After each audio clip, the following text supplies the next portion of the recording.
But there's certain things that are kind of bedrock concrete, and that's our mission, that's our promise, that's our values, for starters.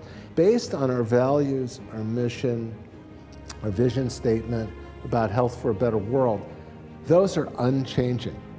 So 10 years from now, there'll be a different group in this room. Those will still be the same. And great ministries and organizations need that bedrock. Most of us do not see ourselves as ministers. We do not have a master's in divinity or a master's in theology, nor are the majority of us ordained. Yet our mission statement and our core values, if lived in daily life, give shape to us as ministers. We are the expressions of God's healing ministry. Otherwise, the mission statement remains stagnant on a wall or a piece of paper. We are all on a journey to discover our full potential. We traveled as pilgrims of hope, exploring the intersection of organizational purpose and personal meaning within a community that now carries us forward. You do not walk alone. Our family of organizations serve as a beacon of hope. May the pioneering spirit of our founding congregations inspire us to remain steadfast in these extraordinary times.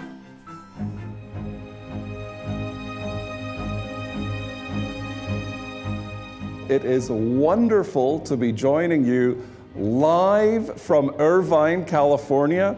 The sun is shining outside, the participants are shining inside, and I know that you are gathered all around the system. There's great beauty in the world, but we have to notice it. And beauty gives us delight, joy, happiness, a sense of what is available to us. Not just beauty out there, but beauty for our enjoyment. And that should lead us to a sense of awe. Where does all this come from? People who are gifted, the giftedness of people, of your colleagues, just to have a sense of that awe so that we could live in gratitude. We are so excited to have you here for this Dignity session coming live from Lubbock, Texas. We need to realize that for us to heal in our tradition, it's a body and spirit. You gotta do both or else you don't have a healing process. Welcome to our session on Vulnerable. We are coming live to you from Portland.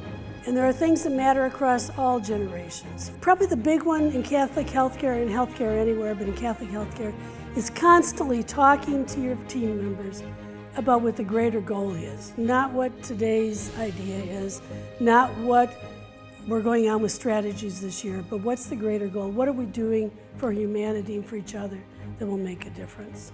Welcome everyone to our session on Common Good. We are live in Spokane, Washington. And we've always had to balance, of course, the rights of the individual and of course the rights of all and how they impact. We live in this tension. And that's part of the work that we do in order to respond to those in need. Welcome to our live session on justice here in Anchorage, Alaska. There is no right without a corresponding obligation. If I have a right to freedom or a right to compensation or a right to a new Rolls-Royce, there has to be somebody with a corresponding obligation, otherwise it's meaningless. Welcome everyone to our session on stewardship. We are live from Santa Rosa and it is an exciting day. Gift is a notion of something given to us, not for our own aggrandizement, but to serve the community, particularly those who are most vulnerable and in need. Welcome to the ministry session of the Providence Mission Leadership Academy. At Homeboy, 10,000 folks a year walk through our headquarters where we're filming this, and they just want a place that's safe, where they can be seen, and then they can be cherished. Where people greet them at the door and look them in the eye and say, "You're here, you're here." And I suspect that is not a whole lot different than your own ministry at Providence. It's about seeing people. Systems change when people change, and people change when they're cherished. And that's where you come in. Over the past months, you have engaged in a sensory journey designed to deepen your awareness, presence, and leadership. Through taste, you explored the interplay of ingredients, discovering how different elements come together, just as diverse leadership styles create balance and harmony. Through touch, you experienced the grounding force of clay, learning how centering yourself, like centering clay, makes all the difference in shaping something meaningful.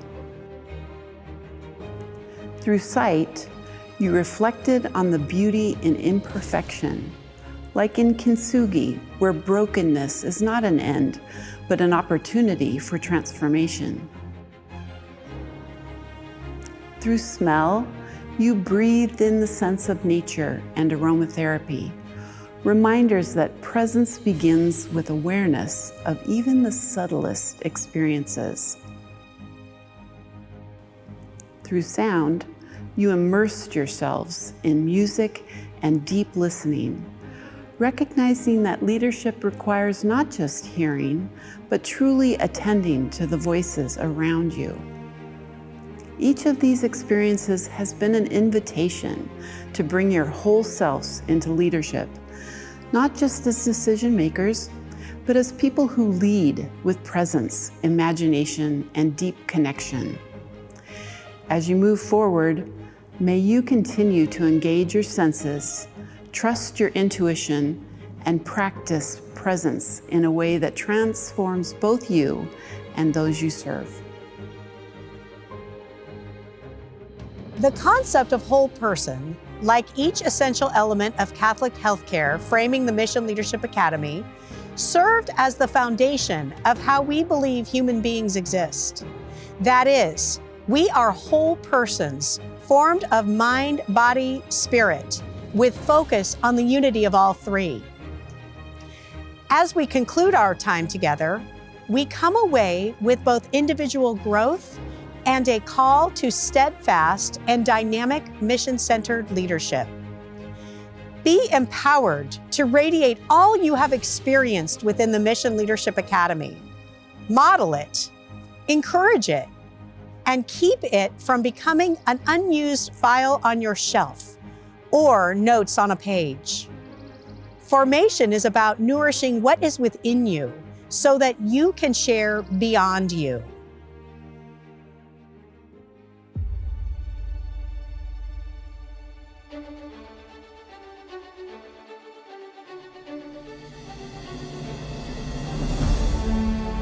I would say in healthcare, we are at an inflection point of how do we continue to drive healthcare forward in the United States for the good of the people that we serve. And as we stand on the shoulders of the sisters that came before us, in 50 years from now, people are going to be standing on our shoulders. So it's our time and we got to go get this and we will do it well.